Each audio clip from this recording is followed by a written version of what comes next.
Our final speaker is Colton Sleister. Colton is the son of Heidi and Darren Sleister. Colton has played the trombone in all famous Centennial bands throughout his high school career. He has also been involved in large group speech, National Honor Society, Hyperstream, Silverport, and soccer. Colton is a two-time Iowa All-State Band member and even has a business, Sleister Brass, which sells trombones and trumpets. Colton was selected to the Des Moines Register's Academic All-State and is a National Merit Scholar. Next fall, Colton will continue his education at Drake University with majors in BCMB, biochemistry, cell and molecular biology, and mathematics. Please join me in welcoming Colton.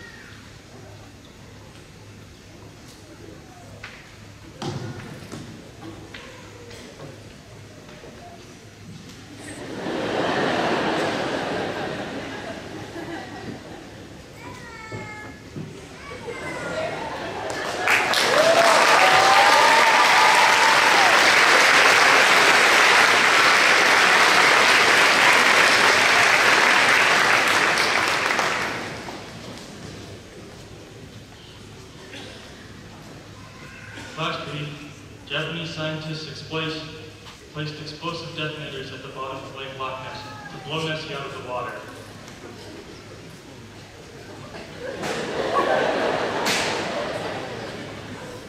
Sir Court Godfrey of the Nessie Alliance summoned the help of Skelton's local wizard to cast a protective spell over the lake and its local residents and all those who seek for the peaceful existence of our underwater ally. Right now, I bet that you're all confused. This confusion probably stems from one of three things. Thing one, how this joker got to be a commencement speaker. And I wonder that every day. Thing two, what the meaning of that quote, which was from the movie Napoleon Dynamite, was.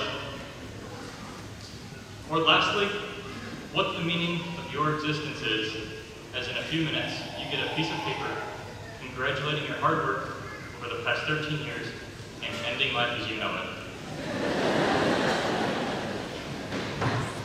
For those of you who have not seen it, the movie Napoleon Dynamite is a cult comedy revolving around Napoleon himself, a high school misfit who gets picked on a lot and doesn't have many friends, except for Pedro Sanchez, who doesn't speak much English and is running for student president, and Deb, who is sort of going out with Pedro. The plot of this film consists of seemingly unconnected, random, and pointless events. Napoleon's grandma takes a spill at the sand dunes and breaks her coccyx. Uncle Rico and Napoleon's brother Kip hustle door to door. They hustle 32-piece sets of nylon polymer Tupperware alongside miniature sailboats. Think Forrest Gump, but muddled in with zero political spin.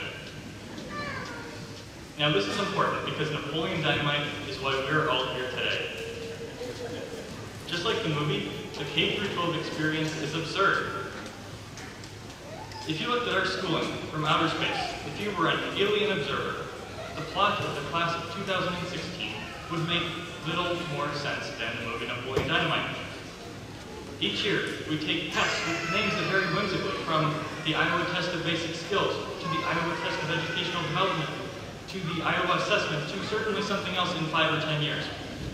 The only constant in these tests is the same question every single year about popping efficiency of different brands of popcorn and how that relates to experimental design. In other words, the only two constants in these scientifically formulated educational benchmark tests are Iowa and, wait for it, corn. Very funny, guys. Napoleon's suggestion that girls only want boyfriends with great computer hacking skills has been taken at face value by the school district.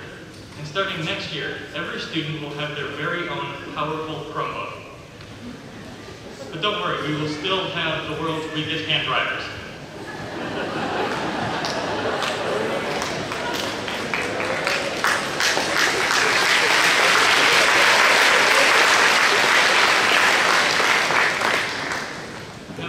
So much of this makes so little sense is that the past 13 years haven't been about us as some class of 2016 unit whose job is to go through high school, do well in the ACT, go to college, get a job, and be great representatives of Ankeny.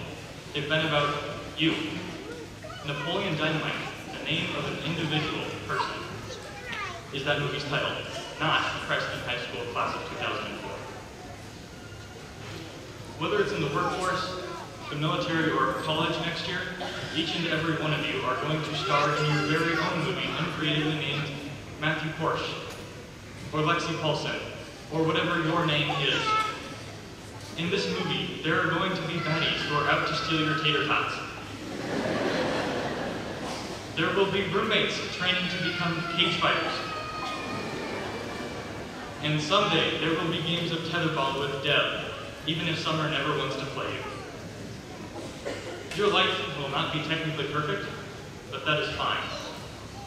You could try and go through life and be technically perfect, never step a toe outside of your comfort zone, never take a single risk, never be embarrassed or suffer any discomfort. And at the end of that life, you would be technically perfect, but not worth remembering. Some of the most seemingly idiotic, embarrassing, and pointless moments of the movie Napoleon Dynamite are what make it so flippin' great. Don't worry about being perfect. Just make your movie, your life, worth remembering. Napoleon was quite eccentric, from his horn-rimmed glasses to his pot-filled pockets. However, he embraced his own personality and did not let Uncle Rico or anybody tell him who he could or could not be. And we too have embraced our own personality. There is little that we take more seriously than having a killer time on slip and slides of chocolate pudding and Rice Krispies out on the prowl. The key is that we are proud of who we are, of what we have done, and for what we stand for. Never forget that 3 years ago, we had a blank canvas of a school.